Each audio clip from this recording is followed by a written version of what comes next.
I'd like to further comment on a press release that was issued by Dr. Petit.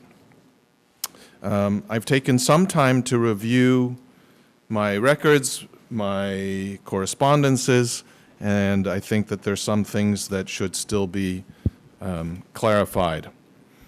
First of all, I'd like to state that, Dr. Petit is a person for whom, on a professional level, as a medical professional, is a person for whom I have a lot of respect. I think that as a doctor, he's a tremendous doctor. He's actually delivered 2 of my children and helped my family with a number of issues. But as former chairman of the supervisory board and during his time as chairman of the supervisory board, I think that some of the comments that have been made are concerning, to say the least. I've checked my agenda, and as I can see, I've had 3 meetings with, well, actually, 1 meeting first in December 2015. That was my introductory meeting with the supervisory board of the SZV. 1 meeting with Dr. Petit on February 26th, and the last was his farewell party last week.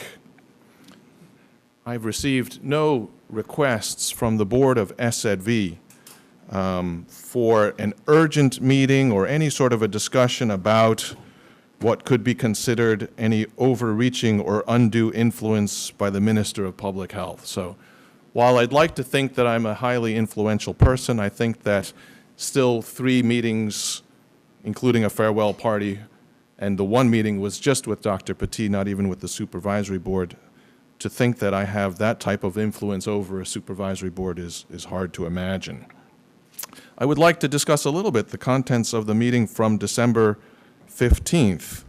And in that meeting, and I have some of my notes, is when I explained to the supervisory board that I had the intention to reverse the decision by the previous government about proceeding with the construction, design, build, and construction of the new hospital with VAMED. And at that time, Michel Petit raised a number of points as to why I would be undoing the process. Offered that instead of doing a transparent bidding process, to just hire 2 external consultants and let them review the project to ensure that the project cost is not inflated. I reiterated at that point that, look, I'm not against VAMED, but I want to make sure that the people are getting the best value for their money. And if it turns out to be VAMED, that's fine, but that my interest is to make sure that the people's money is well spent. I questioned, I still don't see why this is so hard to put out for bid. We all want the same thing. I simply want to spend the people's money responsibly. Reiterated, I'm committed to a new hospital and to do it sustainably. And again, Michel Petit was of the opinion that there was no need to undo the process with VAMED and simply sufficient to hire 2 external consultants to advise whether the price was a reasonable price. And in the end, I stand behind the decision we made to do it in a very open and transparent manner. I believe that the outcome is yielding a hospital that is appropriate for the country and at a good price. There have been a number of communications as well, letters, correspondences, and much of it revolves around my insistence that the board of SZV has failed to live up to all of their responsibilities. Specifically, some points that were mentioned: a failure to nominate board members on time.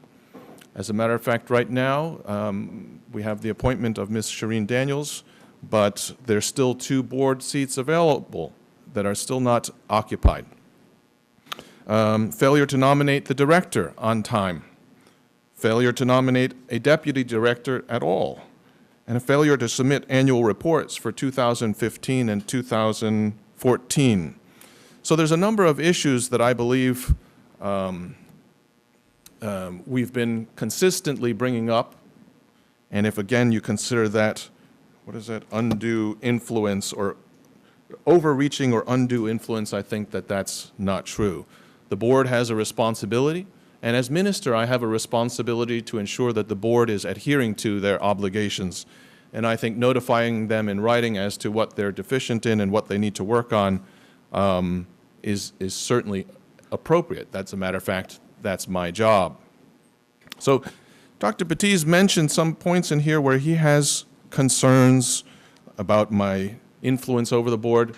I've not, in any of the correspondences, seen any indication that, any warning, any note that says, Minister, I think you're overstepping your boundaries. There's not been one request for an urgent meeting, and I think that if that's his sentiment, I think that's something that at least should have been communicated prior to his departure. I find it very odd that he sends a letter to the media, doesn't even bother to copy me on the letter, and like I said, I saw him simply a week before he resigned, and again, no mention whatsoever of that. And I think as chairman of the board of SZV, he has a responsibility to protect SZV and to protect the funds. And as I understand it, like I said, he's issued no such letter of concern, simply resigned and says that he's going to, as I see here, says that I will file a formal complaint with the public prosecutor or national detectives to protect myself from future claims. So again, his concern is simply about protecting himself, not about protecting the funds or protecting the SZV. So that's something that I think that if truly you're concerned about protecting SZV and the people, then actually you should have stayed and you should have voiced your concerns in an appropriate manner.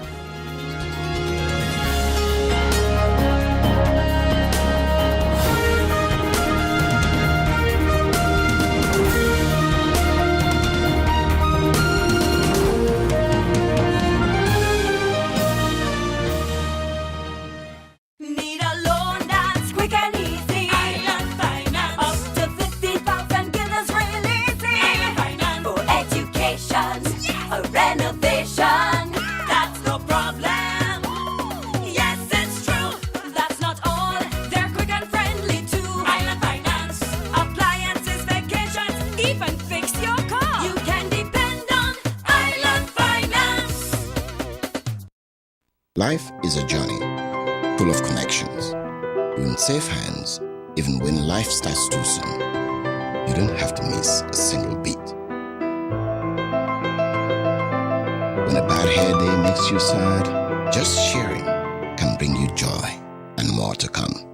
They take the plunge, turn fear into faith, while you capture those beautiful moments. In the game of life, it's family that counts. They'll be there even when you lose.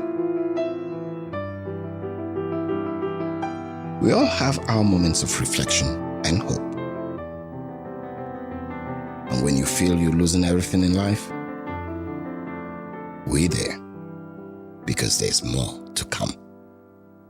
When life starts too soon, you don't have to miss a single beat. We're here to connect you and share life. Telcel, when you want more. GEBE has been faithfully serving the communities of St. Martin, powering your home and our economy. Come rain or shine, our qualified team of professionals are working hard 24 hours a day to provide you and your family with safe, reliable electricity and water. We use the latest technologies and test our products daily to maintain the highest international standards. Our friendly staff is always there to assist you, whether in person, over the phone, or online. We are committed to constantly improving our products and services, making them more efficient, effective, and environmentally friendly to serve you better today and our next generation of clients tomorrow. GEBE, powering a brighter future. Our friend Megawati is here with tips to save you energy. 1. Turn your airco temperature up.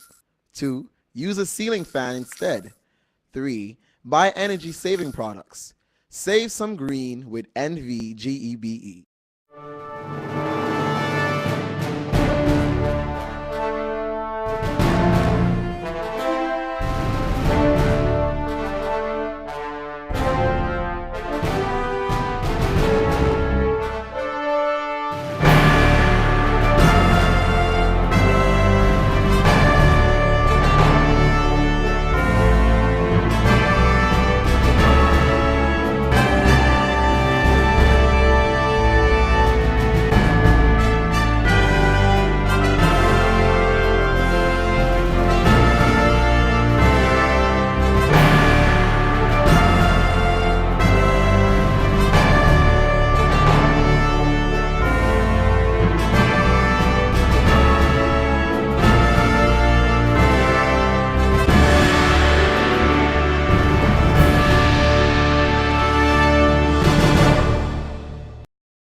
This morning, August 24th, or throughout the night, I must say, after much deliberation and notices from the authorities on the impending weather situation, which is only now actually showing its strength, I took the decision at about 11:30 after speaking to the meteorological department head that school would be suspended today for the simple reasons that we have seen in the past what rain over a short period of time, heavy rain over a short period of time can do, and the flash flooding that had also been announced from the meteorological department.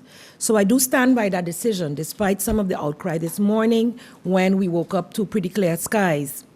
I was also informed when I got the update at 5:15 that the system had moved more south of us than had been expected, and that we would still be expected to have some rain during the day, particularly around 11 a.m. I didn't want to announce times since we'd already been proven halfway wrong.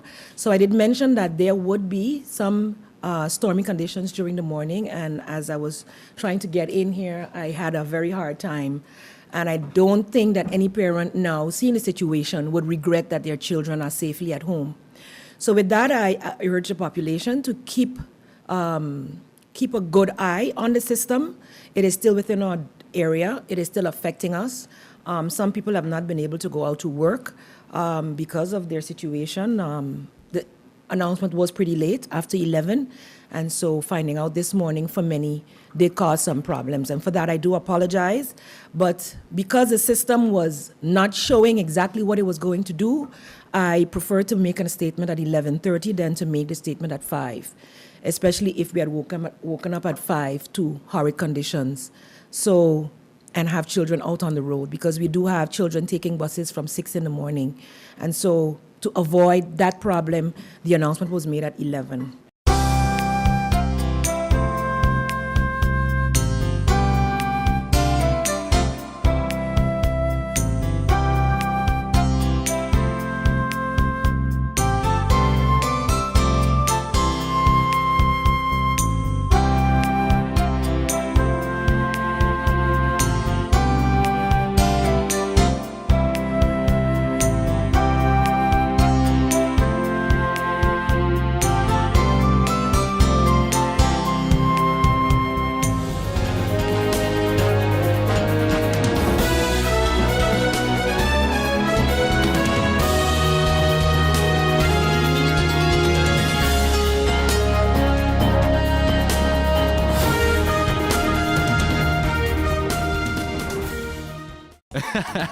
Bob, I can understand why you're parking so carefully. Of course, when you can get 80% discount on your Be Sure car insurance. But that's overdoing it, Bob. Are you be sure? Be sure. Yeah! Oh my, what an inventory list, and so unnecessary. But wait, your home contents are all insured by Be Sure. That means that you determine the amount you want to insure. No inventory list, no hassle. Are you be sure? Be sure. These are the doors that never close. These are the hands that make a difference. These are the walls that could tell countless stories of helping and healing, of storms weathered, of change and growth, of a place where life begins, where hearts are mended, and where hope grows stronger. For more than a quarter of a century, the physicians, medical professionals, and staff of St. Martin Medical Center have combined advanced medical technology and compassionate care to bring a world of medicine to our friends, neighbors, and visitors to the island of St. Martin we all call home. As proud as we are of what we have accomplished, we believe there is still much work to do to continue a proud tradition of providing everyone in our community with the latest technology, the best medicine, and the most exceptional care. St. Martin Medical Center, celebrating 25 years of serving, caring, healing.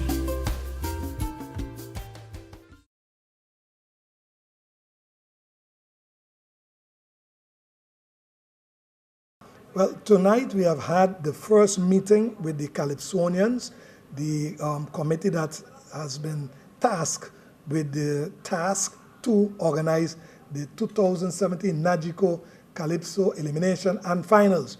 Present at that meeting were SCDF member Eduardo Rajuki and also the secretary of the Carnival Committee on the northern side of the island. This is Ms. Raspai, Luciana Raspai, and the treasurer, Mr. Alex Pierre, right, Alex Pierre. They were at the meeting also, and we spoke to the Calypsonians. We got a lot of feedback from them, and positive feedback. It was not like we've had in previous years where it was a lot of bickering. I think the Calypsonians have shown a lot of maturity this year and have accepted us gracefully as the organizers of the 2017 Calypso Elimination and Finals. Now, ironically, we have added Calypso tents to the Calypso Arena.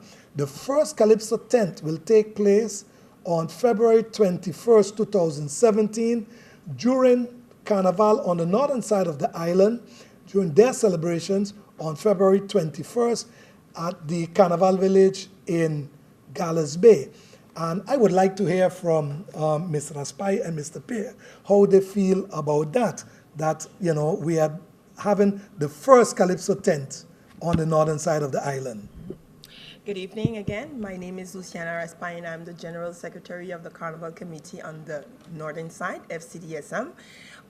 First, I would like to congratulate your committee, Mr. Fernando Clark, for taking up this tag of organizing the Calypso competition.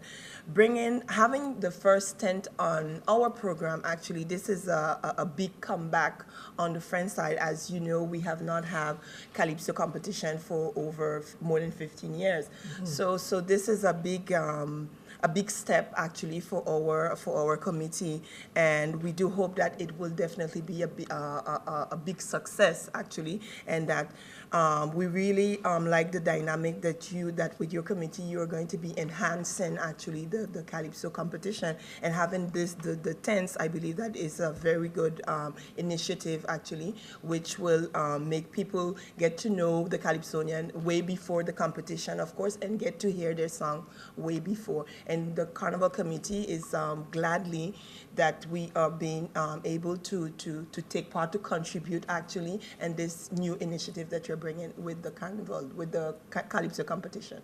All right, thank you. Sapir. Yes, to continue on what Luciana Raspai mentioned, I was very much happy for being here this evening. Once again, thanks for inviting us and making us a part of this event. Very much happy with the feedback of, like you mentioned previously during this meeting this evening. Everyone seems very excited, so I think that's a positive, feedback for us, because this is a test. I'd put it that way, because this is the first time that we doing this. So yeah, we're looking forward and continuing to work with you guys and putting this show together and hoping that it will be a success, as much success for the upcoming 2017 Carnival, French side and Dutch side. Okay, thank you.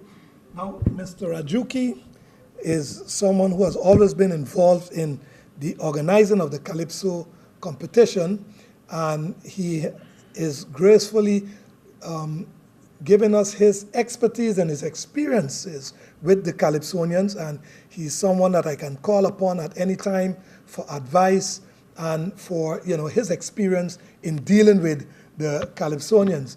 And he's also keen with the judging system. He has that information and that experience, and I'll let Mr. Rajuki himself tell you about that. All right, good evening, Fernando, once again. Congratulations on your committee for putting this task together, because it's a task that we have been going on for the last 15 or 20 years. Calypso is one of our main, culture to St. Martin. When it came up to the idea, when myself and you talked about doing this, taking over this Calypso arena, it was something that we as committee has always trying to see if we can get someone else to really take part of it so that they can put it into perspective that, because from the bickery and what has been going on, they're always thinking that we are the ones, trying to keep Calypso to a low level. But with your expertise in your group, I see that, same ideas what we were looking for the future. I noticed that that is what is coming from with your committee. As well with the tents is something that I myself have been trying for the last couple of years to host a tent, but financial-wise kept us back that we could not continue with that. One of the other things that we have been looking at is the judging. I have been to Trinidad last year for a couple of days, and I met with one of the top management that does the competition. That's Mr. Sigler. And we had great arrangement with him to start a course with the Calypsonians and plus some judges, because, we need judges every year. We don't have almost the same judges judging our Calypso show. So we are in talk with him right now to get that organized, and as soon as that is intact, we will sit down with your committee and get that in place so we could start the judging course. And like you said, is something that I love Calypso, and with you and your team together, I believe that we will put the Calypso on a higher level here in St. Martin. Okay, definitely. From what we have seen here this evening, I believe the Calypso competition this year will be one to look forward to. The Calypsonians are already hyped up. They have a lot of topics they could sing about, as you know, election coming up in September, and they have so many things that they could sing about. I even hear some jests and some jokes being made about my situation, but nevertheless, all of that is Calypso. We have met with the leader of the band that backs up the Calypsonian, and he too, and I'll say that's Neville James, known to us as Fats. He too is enthusiastic about it and putting his all into it to make this possible, and of course to make the Calypso tents also possible. So with everybody's hands on deck, I know Calypso 2017 will be great. And of course, Najiko is still on board. We want to thank them in advance for being on board and for being there for us. And we do hope that this year, 2017, Calypso will take off in such a way that it will attract not only new, but young participants into the Calypso arena for years to come, so that Calypso will live on. That's our purpose, to see to it that the art form lives on. And everybody here also wants that, and so I think it is definitely going to happen. So again, I want to thank the Calypsonians, I want to thank the band leader, I want to thank the Northern Side Carnival Committee, the SCDMF, I had it correct, right? No, FCDSM. Like I said, of course, Mr. Rajuki also. So again, thank you all, and you'll be hearing more from us as we'll be meeting with the Calypsonians shortly to bring more developments to the general public and to the Calypso.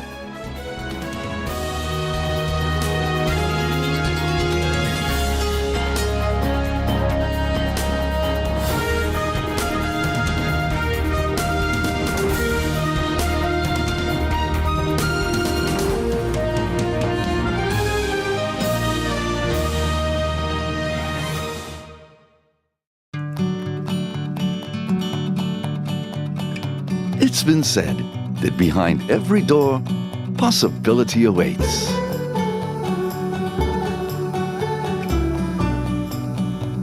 How much possibility depends on which door you open first. Every day, we help our customers discover the possibilities in their lives. It all starts with a conversation. Scotiabank. Discover what's possible.